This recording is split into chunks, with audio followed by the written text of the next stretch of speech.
আমরা চাষি মাঠকে মাঠ কিন্তু পাট চাষ করে থাকি।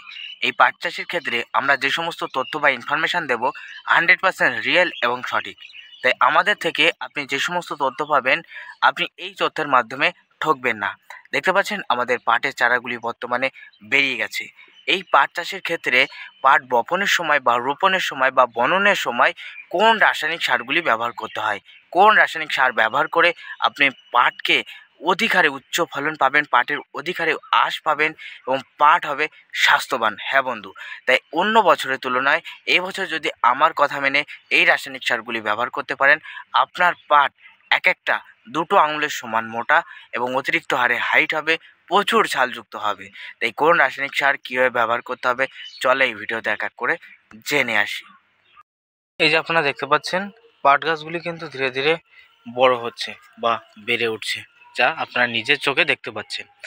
এই পাট চাষের ক্ষেত্রে অনেক সময় অনেক রকম রাসায়নিক সার আমরা ব্যবহার করে থাকি, অনেক ভুল রাসায়নিক সার, কেউ আবার অনেক সঠিক রাসায়নিক সার ব্যবহার করি।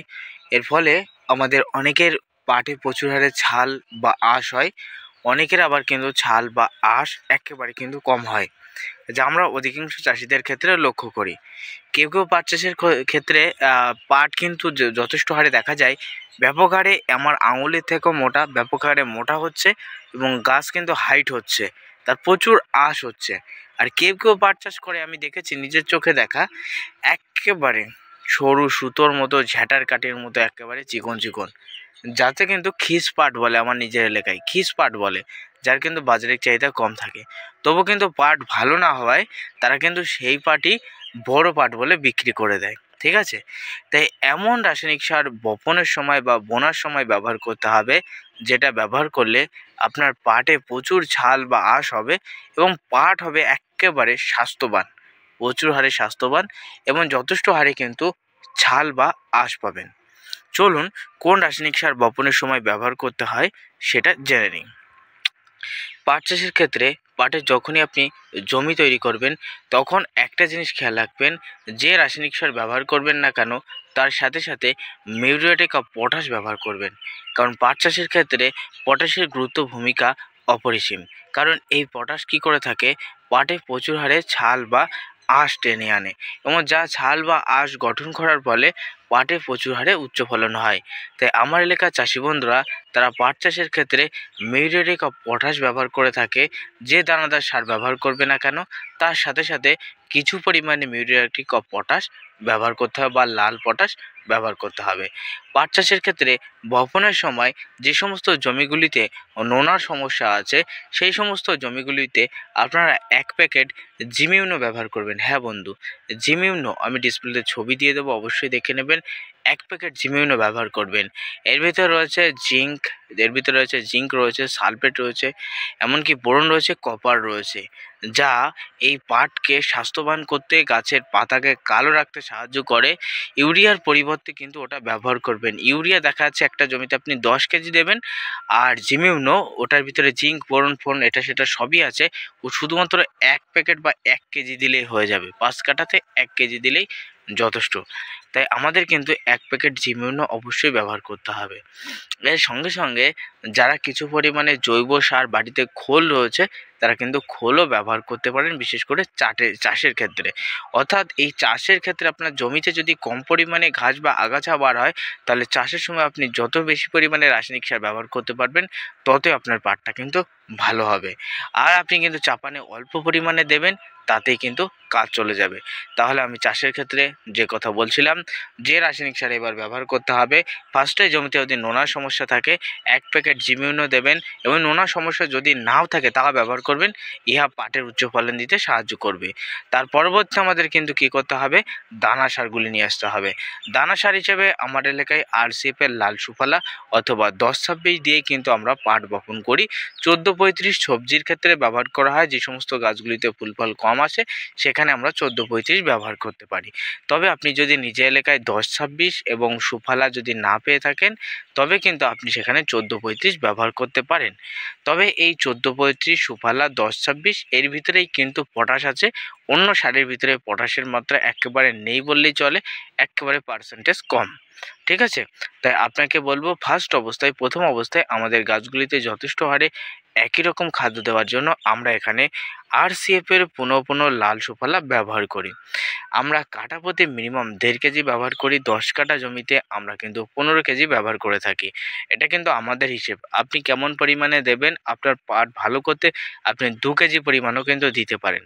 সেই সঙ্গে সঙ্গে আমরা কি করে থাকি, আমরা মিউরেট অফ পটাশ 10 কাঠা জমিতে মিনিমাম 4 থেকে 5 কেজি ওই দানাদার সারের সাথে মিশ্রিত করব। 1 প্যাকেট জিমিউনো দেবো বা জিঙ্ক সালফেট দেবো, বা আপনি যেটা পারবেন কম দামে যেটা পারবেন, বা যদি টাকা বেশি না থাকে কম দামে যেটা পারবেন সেটা ওই একসাথে সারের সাথে মিশ্রিত করবেন। 3টি দ্রবণ একসাথে মিশ্রিত করে পুরো জমি ছড়িয়ে দিয়ে তারপরে আপনি বীজটা মাটির ওপরে ছড়িয়ে দেবেন, এবং ছড়িয়ে দেওয়ার পর তবেই কিন্তু জলসেচ দিয়ে দেবেন। তাতে কি আপনার পাটটা ভালো হবে, এবং যথেষ্ট হারে জলসেচ দেওয়ার 3 দিন বাদে যখনই গাছ ফুটবে তখনই গাছ তার মাটির ওপর থেকে প্রয়োজনীয় খাদ্য পাবে। অনেকে কি করে চাষের সময় সুফলা বা এটা সেটা সার ব্যবহার করে, যখন ট্র্যাক্টরের সাহায্যে চষে বা গরুর লাঙল দিয়ে যখন আরেকটি চাহিদায় তখন কিন্তু সার ব্যবহার করে। ফলে সারগুলি মাটির অনেক গভীরে চলে যায়। ফলে সেই গাছগুলি যথেষ্ট হারে শেকড় ছাড়ার সঙ্গে সঙ্গে প্রয়োজনীয় খাদ্য পায় না। আমি আপনাদের বলবো, জমিতে যখন জলসেচ দেবেন তার আগে মাটির ওপরে ছড়িয়ে দেবেন, তার পরবর্তী দানাটা ছড়িয়ে দিয়ে জলসেচ দেবেন। এতে আপনার পাট গাছগুলি একেবারে স্বাস্থ্যবান হবে, যথেষ্ট হারে উচ্চ ফলন দিতে সাহায্য করবে। আমি তো আপনাদের দেখাই একটু, যে দেখতে পাচ্ছেন আমাদের গাছগুলি কেমন কালো দেখতে পাচ্ছেন, ভ্রমণের মতো কালো। আর গাছগুলি কিন্তু প্রচুর হারে কিন্তু গাছের গতি রয়েছে। গাছের এই বর্তমান বয়স কিন্তু আজকে 7 দিন, যা দেখতেই তোমরা পাচ্ছ। তাহলে পাট চাষের ক্ষেত্রে আমরা যথেষ্ট হারে যদি এই রাসায়নিক সারগুলি ব্যবহার করতে পারি 100% উচ্চ ফলন পাবো। আর যারা কিন্তু RCF বা লাল সুফলা পাবেন না, তারা 10-26 ব্যবহার করতে পারেন। 10-26 ব্যবহার করলেও হালকা পরিমাণে পটাশ দেবেন। ওটা অনেকেই বলতে পারেন, দাদা 10-26-এর ভেতরে তো পটাশ রয়েছে। হ্যাঁ, পটাশ তো 10-26-এর ভেতরে রয়েছে অতিরিক্ত, তবুও একটু লাল পটাশ পাট চাষের ক্ষেত্রে ব্যাপক হারে কাজ করে থাকে। যেমন অনেক দিন ক্ষেত্রে আমি দেখেছি, অনেক আগের ক্ষেত্রে দেখেছি, আমার ঠাকুরদাদা যখন চাষ করতো সেই টাইমে তারা কিন্তু সিঙ্গেল সুপার ফসফেট অথবা TSP দানা ফসফেট, তার সঙ্গে মিউরেট অফ পটাশ ব্যবহার করতো, এবং হালকা পরিমাণে তারা ইউরিয়া দিয়ে পাট চাষ করতো। তারা বলতো ইউরিয়া অর্থাৎ পাট চাষের ক্ষেত্রে ইউরিয়া দেবো, হালকা দেবো, তবে পটাশটা বেশি দেবো, কারণ পটাশটা যত বেশি দেবে তত পাট গাছ স্বাস্থ্যবান হবে, তত ছাল হবে। তবে হ্যাঁ, মিউরেট অফ পটাশ অতিরিক্ত হারে ব্যবহার করা যাবে না, এর ক্ষেত্রে ক্ষতি রয়েছে। যদি অতিরিক্ত হারে ব্যবহার করেন তাহলে দেখতে পাবেন আপনার গাছগুলি যথেষ্ট গতিবৃদ্ধি হচ্ছে না, একটা সমস্যা থাকে, গাছকে শক্ত করে দেয়, একটা ব্যাপার থাকে। তাই মিউরেট অফ পটাশ বেশি দেওয়া যাবে না। 10 কাঠা জমিতে 5 কেজি যথেষ্ট, কারণ 1 কেজি পটাশের ভিতরে প্রায় 600 গ্রাম পটাশ রয়েছে, যা অন্য সারের ভিতরে নেই। যেমন 1 কেজি নাইট্রোজেন বা ইউরিয়ার ভিতরে 460 গ্রাম নাইট্রোজেন রয়েছে, যা অন্য সারের ভিতরে নেই। তাহলে বুঝতে পারছো কত পার্সেন্টেজের কিন্তু হেরফের রয়েছে। তাই আপনাদের বলবো, আপনারা কিন্তু এইভাবে পাট চাষে করে অনেক কিন্তু সফলতার দিকে এগিয়ে যেতে পারবেন। যারা এবছর পাট চাষ করবেন না ভাবছেন, কারণ বৃষ্টির ফলে এর আগের বছর পাটের প্রচুর হারে ড্যামারেজ গেছে, দাম পাননি, তারা একটু অল্প করে পাট চাষ করুন। কারণ এবছর অল্প করে পাট চাষ করলে যে করবে সেই লাভবান হবে। কারণ পাট এই বছর মাঠে কিন্তু চাষ হচ্ছে না, ফলে কিন্তু আপনি যদি চাষ করতে পারেন আপনি কিন্তু লাভবান হতে পারেন। তাই পাট চাষ এখনই আমাদের শুরু করতে হবে। তাই পাট চাষের ক্ষেত্রে কোন রাসায়নিক সার কখন কত পরিমাণে ব্যবহার করব সেটা নিয়ে আলোচনা করলাম। ভিডিও ভালো লাগলে প্রত্যেকে লাইক করে দেবেন, চ্যানেল নতুন হলে সাবস্ক্রাইব করবেন, এবং ভিডিওটা শেয়ার করে অন্য চাষির দেখার সুযোগ করে দেবেন।